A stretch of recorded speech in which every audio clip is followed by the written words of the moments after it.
Hoko Tate Freight is a long-haul deep space shipping company. One day, its only employee of any merit, Captain Olimar, crashed on an uncharted planet while on an interstellar vacation. There he was aided by indigenous creatures which he called Pikmin. In the end, Captain Olimar escaped.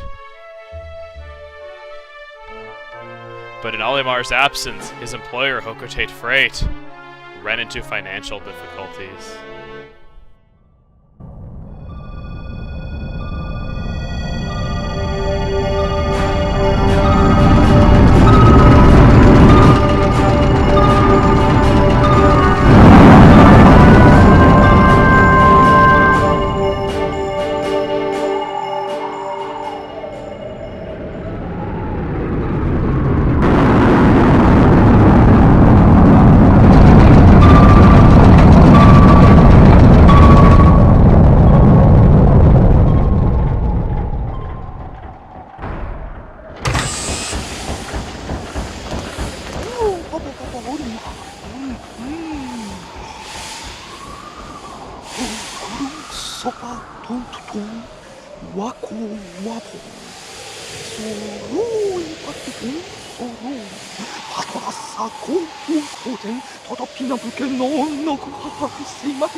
Boss did not even let us reunite with our family that we were worried that we'd never even see again in the last game, took away our ship instead of selling his own, and expects us to go back to work after a wasted vacation spent trying to survive. If I were Olimar, I'd crash the ship into a... Hey everybody, it's Chugga Conroy. Welcome to my new Let's Play of Pikmin 2. A lot of people were wanting this though, so we're just gonna go ahead and jump on in. Now I have to say, a lot of people think that the ship's character is annoying in this game because the ship actually talks to you in this game. But I love his character. Berserk! That was close. I have averted a crash landing. Running diagnostics. Alert! Danger! Louis is missing. Will Robinson. He must have fallen out of his cockpit. He is not responding via his communicator. He is either flouting protocol or in danger. Olimar, you must find Louis before he freezes to death in the cold of this planet. He has a spacesuit on and you're worried about him freezing to death? What's that suit made out of? Cardboard? I mean, jeez. Wait a minute, look. Even the mission to the moon had... Red Leaf Pikmin already? Today is just not my day, is it? They are about to be devoured as we speak. You must help them. Quickly, press B to call them with your whistle. So yes, going into the controls here, if you hold B, your whistle will carry further. Pikmin follow you and listen to you because of your whistle, so you carry them to your side. There is no possible way you can lose this battle. That enemy, which is a dwarf Bulborb, will not eat those Pikmin, even though it says about to be devoured, so you cannot possibly lose this fight. It was just talking about throwing Pikmin. You can hold A to carry a Pikmin with you, because they're a bit slow. You can just throw them. If you throw them directly on top of a small enemy, it'll crush it to death instantly. And that's all you have to do. What we're going to want to do is throw the Pikmin up here. And this is a new mechanic, crushing these paper bags that are blocking the path. Unfortunately, we don't have enough Pikmin to destroy that. So, attention Captain Olimar, I have just reestablished my communications link with Louis. It is fortunate we may have managed to confirm his safety. Press Y to communicate with him. I am quite interested in the details of his condition. This is a new feature in Pikmin 2. You can press the Y button, and you can switch to your other captain. This is Louis, a local employee. Olimar's inferior, I guess. Louis, allow me to assess your condition. As per our safety protocols, are you at all injured? He's not injured. Our company's not getting sued. All right, our communication shows you are nearby. You make your way to our location to rejoin us. I will navigate for you. Press start/pause to contact me because they could not make up their mind what the button is. In the first game, Y opened up your map. In this game, it's start. This is the Valley of Repose, first main area of the game, first region. As you can see, it's really big. The regions of this game are huge compared to the first game. Much longer game, though. We'll get into the actual length of this game later. As you can see, Louis left a faceplant. I love that.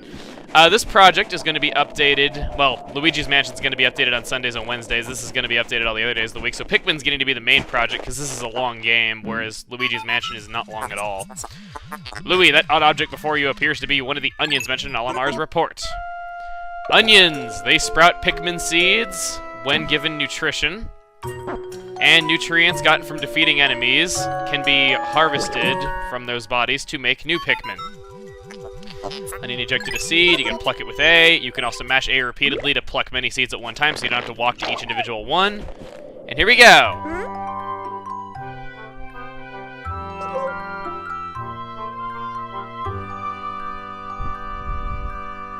It's staring at me!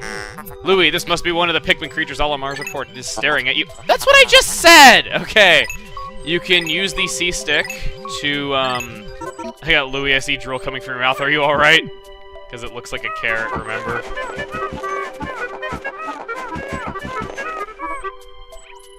Okay, his eyes creep me out, but...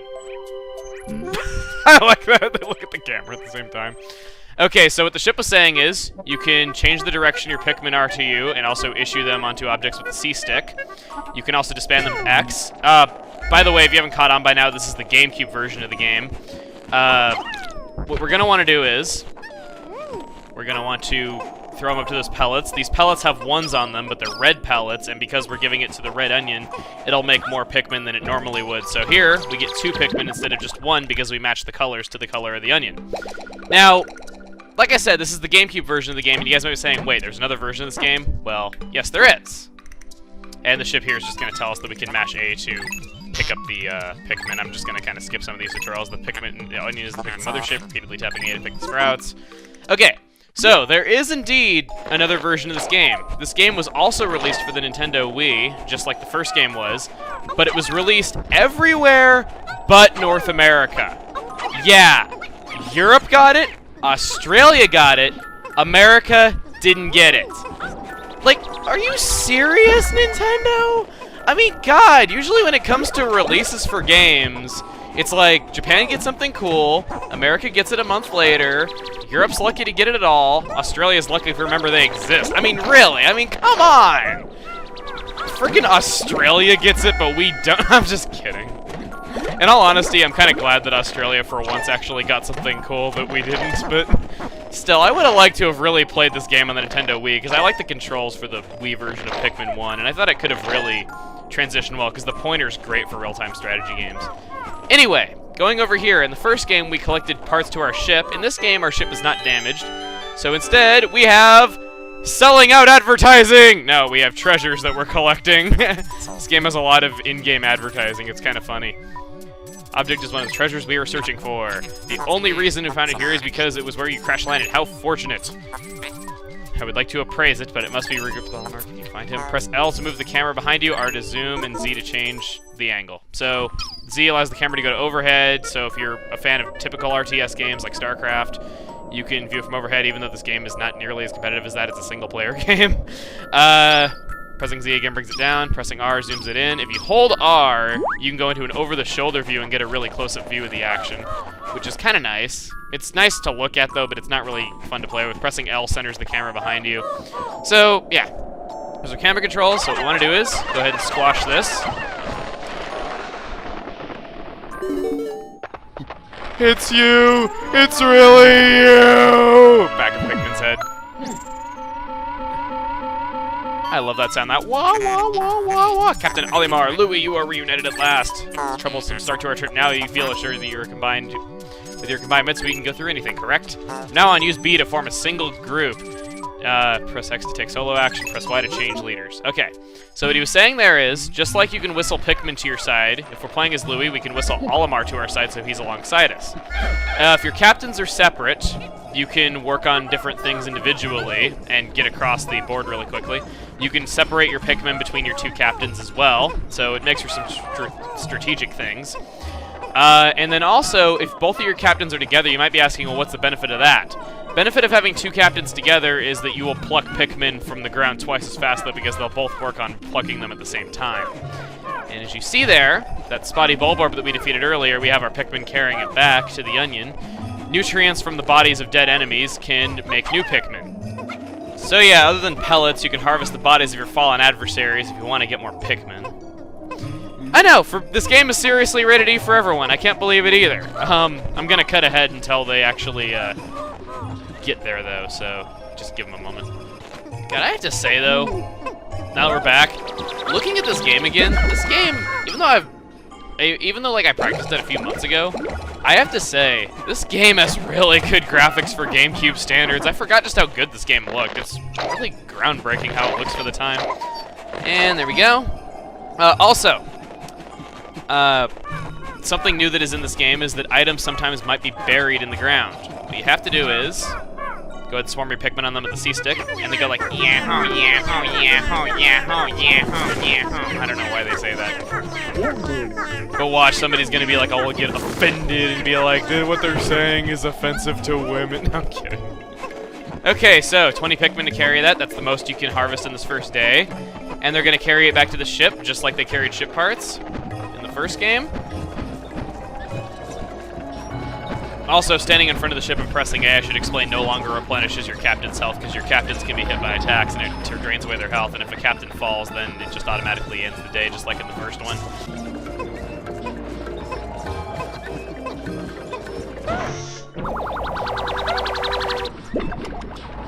Okay, and we have gotten our first treasure.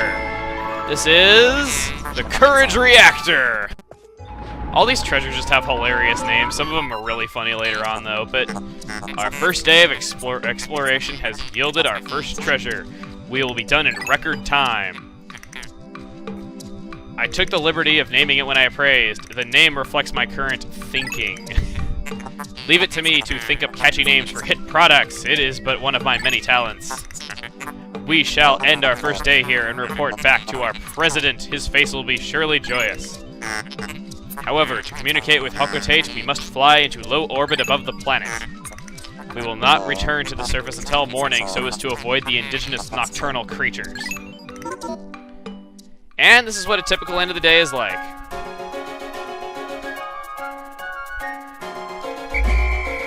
At the end of the day, your Pikmin automatically go back to their onions if they are here at base, or if they are in your group. Any Pikmin that are not will get left behind. Days are typically 13 minutes long. But in the first day, we have no time limit. Unlike in the first game, you have as many days as you need to complete this game. You are not limited to just 30. Blast off! And I think it's impossible to actually leave any Pikmin behind on the first day because all 20 of them have to be there to carry the treasure back. Okay. Just like in the first game, we get a report at the end of the day. We have the Courage Reactor. And also, here a new feature is that you can press the Z button, and see what killed your Pikmin total. But nothing has. You might notice there's some new hazards in there that were not in the first game. We're going to get into those much later when we actually encounter them. But, you get an email at the end of the day instead of a diary entry. You found your first bit of treasure. Find work. Our future depends on your efforts, so check your treasure hoard regularly. I'll check in often. Keep up the pace. We're going to want to save.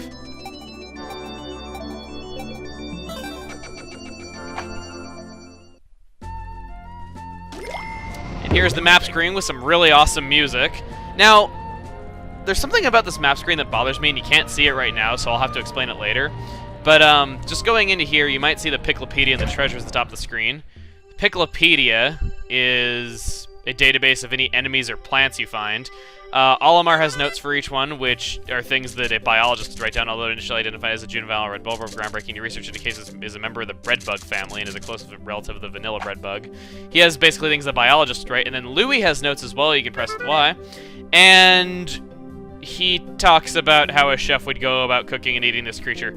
Mince the entire beast finely, and then stir with a heavy cream. Artichoke hearts and a pinch of black pepper. Heat slowly until piping hot. Rich and creamy. So I always thought that was kind of cool. And then with the R button, we have treasures. So you can view your treasures at close zoom. You can rotate the camera around. Oh, also, something I forgot with the Piklopedia.